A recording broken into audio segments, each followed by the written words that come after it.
Ijwi ry'igitabo. Igitabo se kiravuga? Igitabo kiravuga. Kivuga iki ubwo?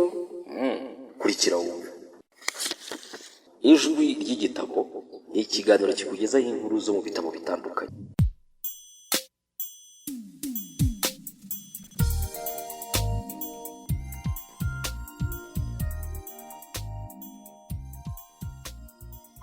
Ubuzima bufite intego. Gusobanukirwa imiterere yawe. Waremye ingingo zanjye z'imbere n'iz'inyuma, wanteranije nkiri mu nda ya mama. Zaburi 139 umurongo wa 13. Ni wowe wenyine ushobora kuba wowe. Imana yaremye buri umwe muri twe, uburyo nta bantu babiri bashobora kuba kimwe. Nta muntu n'umwe ku isi uhuje byose nawe. Ibyo bivuga ko nta muntu n'umwe ku isi ushobora kugusimbura ngo asohoze inshingano Imana yakuremeye. Nudasohoza inshingano yawe yihariye ngo wubake umubiri wa Kristo, nta wundi uzabikora. Bibiliya iravuga ngo hari impano z'uburyo bwinshi. Hariho uburyo bwinshi bwo kugabura iby'Imana. Hariho n'uburyo bwinshi bwo gukora. Mu gice kibanziriza iki twarebye bibiri bya mbere muri ibi: impano zawe n'umutima wawe. Tugiye gukomeza tureba ibindi bigize imiterere yawe bigushoboza gukorera Imana. Imiterere: gukoresha ubushobozi bwawe. Ubushobozi bwawe bugizwe n'ubwenge kimeza wavukanye. Hari abantu bagira ubushobozi kimeza mu gukoresha amagambo wabumva ukaba wagira ngo bavutse bavuga. Hari abandi bagira imbaraga z'umubiri, imibiri yabo igakora neza ku buryo butangaje. Hari abandi bafite ubugenge mu kumenya imibare cyangwa muzika cyangwa ubukanishi. Igihe Imana yajyaga kurema ihema ry'ibonaniro n'ibikoresho bitandukanye byo gukoresha mu gutamba ibitambo, Imana yahagurikije abahanzi n'abanyabukorikori bari bararemanywe ubwenge bwo guhimba n'ubwo gukora n'ubuhanga mu bukorikori bw'uburyo bwose ngo ashobore gukora ibintu by'ubugeni no kugira ubukorikori bw'uburyo bwose. N'uno munsi Imana iracyatanga bene ubwo bushobozi n'ubundi bw'uburyo butandukanye kugira ngo abantu bashobore kuyikorera. Ubushobozi bwacu buturuka ku Mana, n'ubushobozi abantu bakoresha mu gukora ibyaha butangwa n'Imana. Ikibazo ni uko abantu baba babukoresheje nabi cyangwa mu buryo budakwiriye. Bibiliya ivuga ko buri wese muri twe yahawe impano yo gukora ibintu bimwe neza cyane. Kuko ubushobozi bwawe bwa kimeza buturuka ku Mana bufite agaciro gakomeye kandi bukoreshwa iby'umwuka nk'impano zo mu mwuka. Aho bitandukaniye ni uko ubwo bushobozi bw'uba warabuvukanye. Iyo abantu bashaka gusobanura impamvu badakorera Imana, baravuga ngo njye nta bushobozi nifitiye bwo gukoresha. Ibi ariko nta shingiro bifite. Ko ufite ubushobozi burenga 10 ndetse bugera ku majana udakoraho, utazi, bityo ukaba utajya ubukoresha, bukaba businziriye muri wowe. Ubushakashatsi butandukanye bwagaragaje ko buri muntu afite ubushobozi n'ubuhanga butandukanye buri hagati ya 500 na 700. Ubuhanga buri muri wowe ariko utajya utekereza ko ufite. Nk'urugero, ubwonko bwawe bushobora kubika ibintu bigera kuri miliyari 1000. Ubwenge bwawe bushobora gufata ibyemezo bigera ku bihumbi 15 mu isegonda imwe, nk'iyo bugomba gutondeka uburyo umubiri utunganya ibiwutunga. Izuru ryawe rishobora gutandukanya impumuro zigera ku bihumbi 10. Ikiganza cyawe gishobora kumva guhandwa n'akantu gato cyane kangana na 1/300 cya santimetero. Kandi ururimi rwawe rushobora kubihirwa n'ikigero kimwe cya kinini bashyize mu nshuro miliyoni 200 z'amazi. Muri wowe hasobekeranyemo ubushobozi utakwiyumvisha. Uri igitangaza cyo kurema kw'Imana. Imwe mu nshingano z'itorero ni ukumenya no guha umwanya ubwo bushobozi bukurimo ngo bukorere Imana. Buri bushobozi bushobora gukoresherezwa icyubahiro cy'Imana. Pawulo yaravuze ngo ibyo mukora byose mubikorere guhesha Imana icyubahiro. Bibiliya yuzuyemo ingero z'ubushobozi bw'abantu Imana yagiye ikoresha ikihesha icyubahiro. Dore ingero zimwe zivugwa muri Bibiliya: ubuhanga bwo gukora iby'ubugeni, ubuhanga bwo kubaka, kuyobora, kotsa, gukora amato, gukora ibiryohereye, kujya impaka, gushushanya, gukora ibihumura neza, gufuma,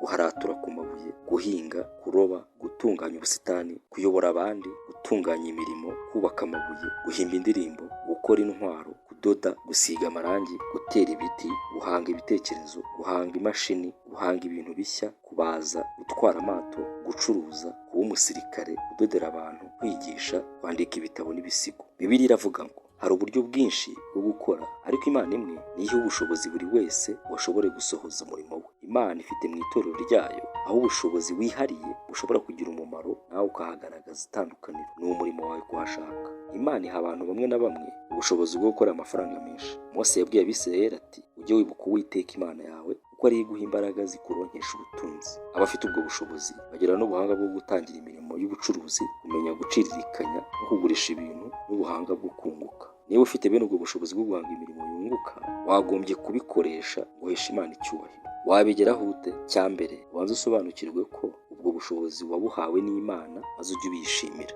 Icya kabiri, ukoresha ubwo bushobozi bwawe ngo ufashe abari mu bukene kandi ngo usangire kwizera kwawe n'abatizera. Icya gatatu, utange nibura 10% mu byo wungutse igikorwa cyo kuramya Imana. Hejuru ya byose, wiyemeze kuba uwagura ubwami bw'Imana aho kuba uwagura ubutunzi gusa. Ibyo nshobora gukora ubwo Imana ibishaka ko mbikora. Ni wowe wenyine ku isi ushobora gukoresha ubushobozi bwawe. Nta wundi ushobora kugusimbura ngo asohoze uruhare rwawe, kuko nta wundi wahaye ibyangombwa byose Imana yashyize muri wowe. Bibiliya ivuga ko Imana ibatunganya rwose kugira ngo mukore ibyo ishaka. Kugira ngo umenye ubushake bw'Imana ku buzima bwawe, wagombye gusesengura witonze ibyo uzi gukora neza n'ibyo udakora neza. Niba Imana itaraguhaye ubushobozi bw'ijwi ryiza, ntabwo izagutegerezaho kuba umuririmbyi. Ntabwo Imana izigera igusaba gutanga ubuzima bwawe ubukoresha umurimo itaguhereye ubushobozi. Ubushobozi Imana yaguhaye bushobora kukubera ikimenyetso gisesuye cy'ibyo Imana ishaka gukoresha ubuzima bwawe. Nibyo bigutungira agatoki bikwereka aho Imana igushaka.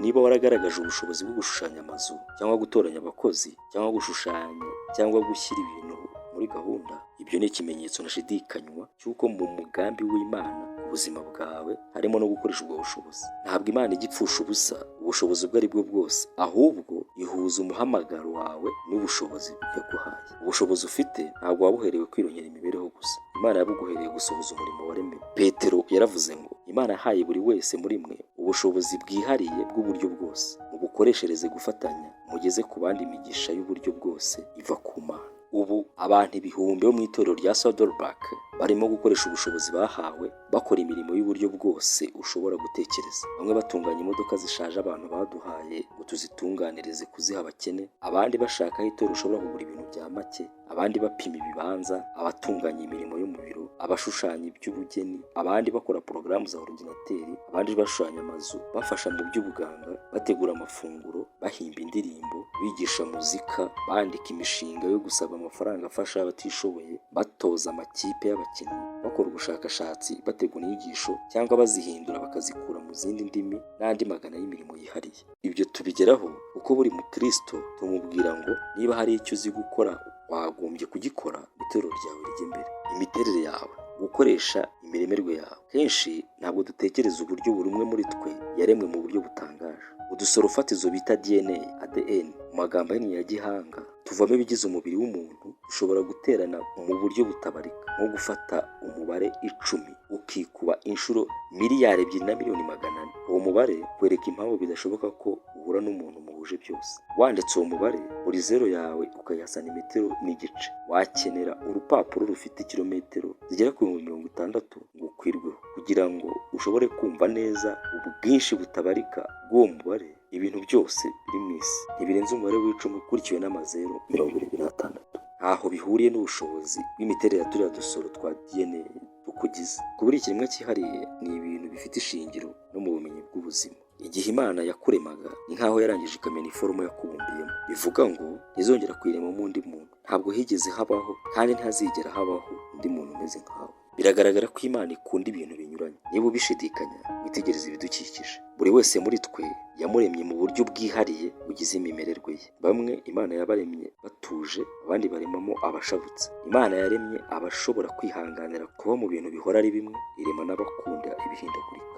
Yaremye abagendera ku bwenge n'abagendera ku marangamutima. Hari abakora neza iyo bari bonyine, hari n'abandi bakora neza iyo bari mu bandi. Niyo mpamvu Bibiliya ivuga ngo Imana ikorera mu bantu batandukanye mu buryo butandukanye, ariko ni Imana imwe isohoza imigambi yayo kuri bose. Bibiliya itwereka neza ko Imana ikoresha abantu batandukanye mu buryo bwose. Petero yari umuntu uhubuka, Pawulo we yari umuntu utihangana, Yeremiya yari umuntu ukunda kwigunga. Iyo urebye uburyo kamere z'abigishwa ba Yesu zari zitandukanye, ushobora guhita wumva impamvu rimwe na rimwe bagiranaga amakimbirane. Nta miterere myiza cyangwa mibi byo gukorera Imana. Dukenera abantu bafite imimererwe itandukanye, itorero ribe rihagaze neza kandi rigira uburyohe. Isi yaba itanejeje twese turamutse duhuje byose. Igishimishije ni uko abantu baremwe batandukanye mu buryo bwinshi. Imimererwe yawe izagira ingaruka ku buryo n'ahantu uzakoresha impano zawe z'umwuka n'ubushobozi bwawe. Urugero, abantu babiri bashobora kuba bafite impano yo kuvuga ubutumwa, ariko niba umwe atuje undi akaba ashabutse, impano yabo izagaragara mu buryo butandukanye. Abakora imirimo yo kubaza bazi ko byoroha gusatura igiti iyo ukurikiye umurongo cyakurikiye gikura kuruta kukibaza mu butambike. Niko bimera iyo usabwe gukora umurimo w'Imana mu buryo butajyanye na kamere yawe bwite. bizana impagarara no kumva udahambutse, kandi bikagusaba imbaraga nyinshi, amaherezo bikabyara umusaruro udashimishije. Niyo mpamvu kugerageza kwigana impano y'undi n'umurimo we bitagira umusaruro, kuko ntuba ufite imimerere nk'iyawe. Ushobora kwigira ku ngero z'abandi, ariko ugomba kuyungurura ibyo wiga kugira ngo ubihuze n'imiterere yawe. Muri iki gihe hari ibitabo byinshi n'izindi mfashanyigisho bishobora kugufasha gusobanukirwa imimererwe yawe kugira ngo ushobore guhitamo uburyo ukoresha umurimo w'Imana. Nk'uko urumuri ruhinduka iyo runyuze mu kirahure gisize amabara, niko umucyo w'Imana uboneka mu buryo butandukanye iyo unyuze mu mimererwe yacu itandukanye. Ibyo bihesha umugisha umuryango w'Imana, bikawuha kugira imizi no kudahuza byose, kandi buri muntu ukamuhesha umugisha. Wumva ari byiza iyo uri gukora ibyo Imana yakuremeye gukora. Iyo ukoze umurimo mu buryo buhuye n'imimererwe Imana yaguhaye, ukuramo kunyurwa, ukabyishimira, kandi bikagira imbuto nyinshi. Imiterere, gukoresha inararibonye. Bimwe mu byakugeza ukuri harimo n'ibyo wanyuzemo mu buzima, ibyinshi muri byo ndetse byakubayeho nta n'uruhare ubifitemo. Imana yemeye ko bikubaho kugira ngo isohoze umurimo wo kukubumbamo icyo ishaka. Igihe ugerageza kumenya imiterere yawe ngo ushobore gukorera Imana, wagombye kugenzura ibyakubayeho mu bigero nibura 6 by'ubuzima bwawe. Icya mbere, inararibonye iva mu muryango. Ni iki wigiye iwanyu mu muryango igihe wakuraga? Icya kabiri, inararibonye iva mu burezi. Ni ibiki wakundaga kwiga mu ishuri? Icya gatatu, inararibonye iva mu kazi. Ni iyihe mirimo wakoze neza kandi ukumva uyishimira cyane kuruta iyindi? Icya kane, inararibonye mu by'umwuka. Ni ibihe bihe wagiranye n'Imana bigahindura ubuzima bwawe? Icya gatanu, inararibonye iva mu gukorera Imana. Wakoreye Imana ute mu gihe cyashize? Inararibonye iva mu mibabaro. Ni ibihe bibazo, ibikomere, amahwa n'ibigeragezo byaba byarakwigishije? Icyo kigero cya nyuma kigizwe n'imibabaro wanyuzemo, ni icyo Imana ikoresha cyane mu kugutegura kuyikorera. Imana ntijya ijugunya umubabaro n'umwe. Mu by'ukuri umurimo wawe uruta iyindi ni uwo uzakora uturutse mu byagukomereye kuruta ibindi. Ninde washobora gufasha ababyeyi bafite umwana urwaye indwara idakira uretse umubyeyi wagize umwana wirwaye? Ninde washobora gufasha umusinzi kuva mu nzara z'umudayimoni w'inzoga nk'umuntu warwanye n'uwo mudayimoni akamunesha akabona umudendezo? Ninde washobora guhoza umugore wahemukiwe n'umugabo umuharitse nk'undi mugore wanyuze mu gahinda nkako? Imana igere kukanyura mu mibabaro kugira ngo iguhe ubushobozi bwo gufasha abandi. Bibiliya iravuga ngo iduhumuriza mu mibabaro yacu yose kugira ngo dushobore guhumuriza abandi. Iyo abandi bari mu mibabaro, tuzashobora kubahumuriza kubw'ihumure natwe Imana yaduhaye. Niba ushaka gukoreshwa n'Imana by'ukuri, hari ihame rikomeye ugomba gusobanukirwa. Bya bindi byose wanyuzemo byitotombera cyangwa ubyicuza mu buzima, bya bindi wifuzaga guhisha cyangwa kwibagirwa, ni iby'Imana ishaka gukoresha ifasha abandi. Aho niho umurimo wawe uri. Kugira ngo Imana ishobore gukoresha ibyo wanyuzemo bibabaje, ugomba kwemera kubivuga mu bandi. Ugomba kwirinda kubihisha, kwemera kwatura amafuti, intege nke n'ubwoba byawe. Iyo wemeye kubikora, bivamo umurimo w'imbaraga wera imbuto nyinshi. Abantu bafashwa cyane iyo tubabwiye uburyo ubuntu bw'Imana bwadukomeje mu ntege nke kuruta iyo tubaratira imbaraga zacu. Pawulo yari yarasobanukiwe ibyo ngibyo, bityo avugisha ukuri yaturira abandi iby'imibabaro yagiye agira. Niwe wiyaturiye ati, bene data, ntidushaka ko mutamenya amakuba yatubayeho muri Aziya. Twarakubititse cyane ndetse twenda kurengerwa n'umubabaro, tugeza n'aho twiheba ko tutazarokoka. Kumvaga tumeze nk'abaciriweho iteka ryo gupfa, bityo tubona ko tutashoboraga kwiyiringira. Ariko ibyo byatubereye byiza kuko byatumye dushyira ibyacu byose mu maboko y'Imana, kuko niyo yonyine yari isigaye ishobora kudukiza, kuko ishobora no kuzura abapfuye, kandi kuko yaradutabaye iturokora urupfu rukomeye rutyo, kandi twiringira yuko izakomeza kuturokora. Iyo Pawulo aba yarishe ibyo yanyuzemo bikamutera gushidikanya no gucika intege, abantu batabarika yafashije ntabwo baba baragize icyo bamwungukaho. Ibyo twanyuzemo bifasha abandi iyo tubishyize ahagaragara. Aldous Huxley yaravuze ngo inararibonye si ibyakubayeho, ni icyo ukoresha ibyakubayeho. Ese ibyo wanyuzemo byose uzabikoresha iki? Ntupfushe ubusa imibabaro wanyuzemo, uyikoreshe gufasha abantu. Uko twagiye dusuzuma ubwo buryo butanu Imana ikoresha ngo ikuremo umuntu ishobora gukoresha, ndizera ko byagufashije kumva neza ubutware bw'Imana no gusobanukirwa uburyo yaguteguye ngo isohoze intego yo kuyikorera. Gukoresha imiterere yawe niryo banga ryo kwera imbuto no kugira icyo ugeraho mu murimo. Uzagera kuri byinshi igihe uzakoresha impano zawe z'umwuka n'ubushobozi bwawe mu byo umutima wawe wishimira gukora. Mu gihe ibyo bizaba bikorwa mu buryo bujyanye n'imimererwe yawe n'inararibonye wakuye mu buzima. Uko ibyo birushaho kujya mu murongo, niko uzarushaho kugera ku ntego z'ubuzima bwawe. Urakoze cyane kubw'uyu mwanya. Imana iguhe umugisha. Dusubire ubutaha.